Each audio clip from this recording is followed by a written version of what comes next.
Welcome back, and we are here with a hot topic today that has been on my mind since January, and that is fabric storage. So you've seen a little bit of my fabric storage and rearrangement and pure chaos right now, and so I am going to take you on a little tour of my sewing room as it is, so be prepared.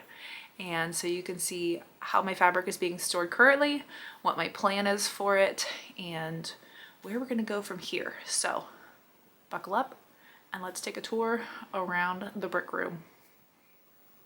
So this is actually where my fabric storage used to be. There's a little bit down here in the bottom of miscellaneous things, but these are actually, I've cleaned this out.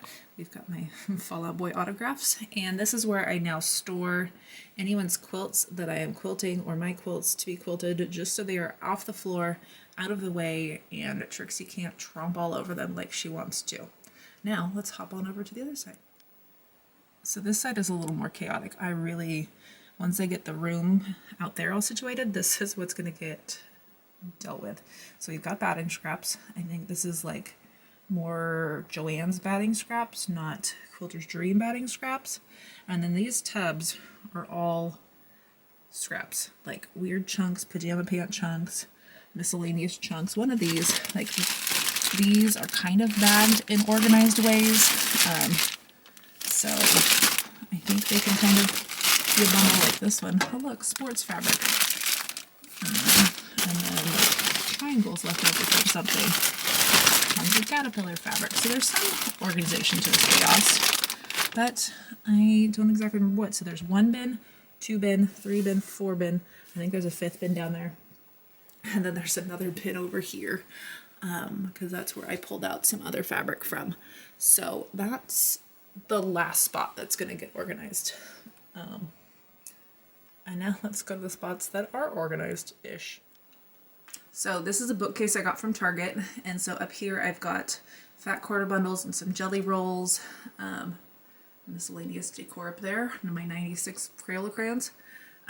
On here, so I've got these all on comic book board, so these are anything that are bigger than a yard. So then I can see them, I know what I have to work with, whether it's for a project for me or for a 3-yard quilt or something in between, and then I can see just by looking at them, okay, this one's a bulky one, I can do a backing out of that. This one's a little bit skinnier, maybe not a backing. And so I've got 1, 2, 3 shelves of those, and then this box is dinosaur scraps.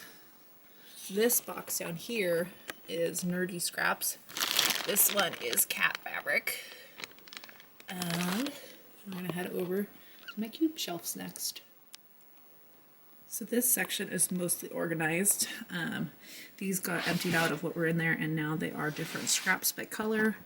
I think that'll come in handy when I do that wonky log cabin, if I want to make them rainbow colored, or do like red and blue in different halves. So red, orange, yellow, green, blue, purple, and pink. This one's black. This one's black and white. This one's white and kind of like light gray, low volume. I don't know what's in that bottom row. That used to be like Scentsy waxes. Oh look, it's empty. So that one's empty. This one, ooh, that's miscellaneous stuff. I think this down here is like, oh yeah, I was in a bag making phase, and so these are all like Slimplicity patterns. So those can go somewhere else. So then this will be able to be accessible scrap-o-rama. And then these here, I did a Grunge of the Month club with, I think it was pink door fabric or pink castle fabric, something pink. They did a Grunge of the Month club, and these are all my fat quarters from that. And no, they are not the ones that Chris sent me. I still have those to sort through, and they're in a different room. So as you can tell, I do love some grunge. And then my last stop over here is under my long arm. So here's our long arm up here.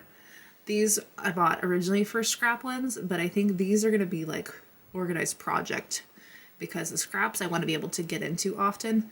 These, I feel like these are going to be like a one-in to pull something out, to put it back away. And like this box up here is a project that I'm going to cut out sometime this month before I go on retreat next month. And so that's my goal for these. I have a little bit of things here and there in them, but I want these to be like short-lived projects. Like they go in, I can pull out a bin, do the project and then put a new project in there. So that is my fabric storage without looking at my grunge pile on the ground over here.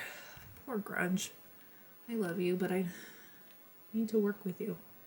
We need to find you a new home. So now that you've seen the somewhat scary and somewhat organized fabric storage system of my brick room, let me show you something nice and happy, like quilting a quilt on my long arm.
So now the twister quilt is all quilted up and it's time to take it off the frame.